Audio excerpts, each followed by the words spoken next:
If you would like to get a free swim form analysis like this one, click on the link below to sign up. Hey Justin, thanks for sending me your swim video for analysis. The first things I'm looking at are breathing, body balance, rotation, and kick. I look at those four together because your breathing and kick is going to impact your body balance and rotation, and your kick is definitely going to impact your breathing rate. So they kind of all influence each other. So let's talk about your kick. I think you're kicking too much. I think you're using your kick to get your way across the pool, and that could be increasing your heart rate, your breathing rate, and maybe causing breathlessness. I notice you're breathing every left-right stroke, and that will impact your body balance and rotation by only breathing to one side.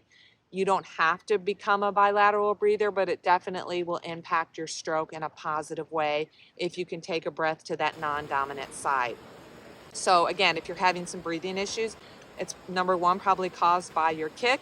Number two, it's probably caused by your body balance, because when you're rotating to take a breath, you're dropping that arm and you're kind of dropping it, and you're lacking a propulsive phase in that stroke, because every time you breathe so frequently, this arm is falling too soon. Your head is still out of the water and your arm is almost at your hip, limiting that stroke. So let me move on to talk about the three main phases of the stroke. Phase one, recovery. Phase two, hand entry. And then phase three, the underwater catch, followed by the push.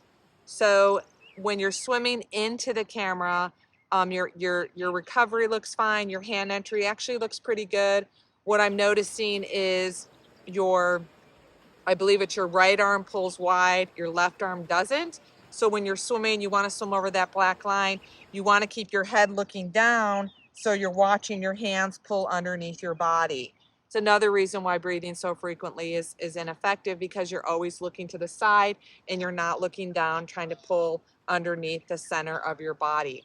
Also, as soon as you enter, you're kind of like pushing down, and you're kind of dropping that elbow. You're not pushing the palm of your hand behind your elbow. So you want to be aware of entering fingertips, wrist, elbow, catch underneath the center of your body between your belly button and hip, and then push, and that push behind you is going to drive the rotation.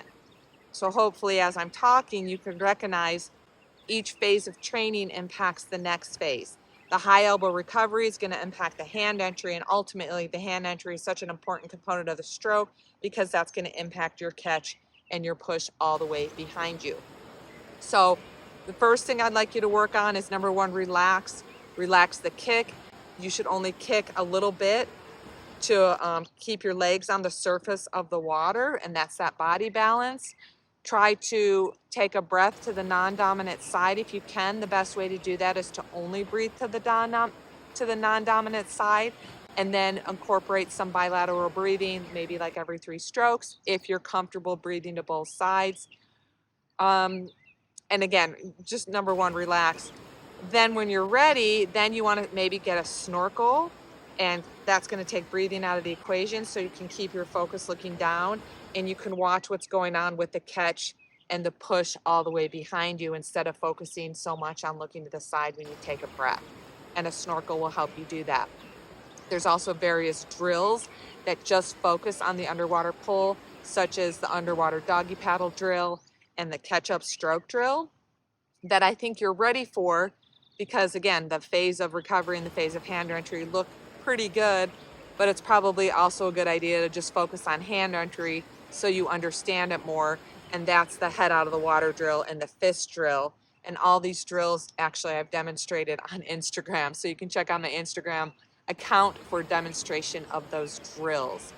So I'd love to hear if you have any questions, comment below, send me a message on Instagram, and I hope you make it a great day. Today's video is brought to you by The Cold Plunge. Use discount code DAVE150 at checkout at thecoldplunge.com. Immediately save $150 off your purchase. That's DAVE150 at thecoldplunge.com. There's also a link below this video.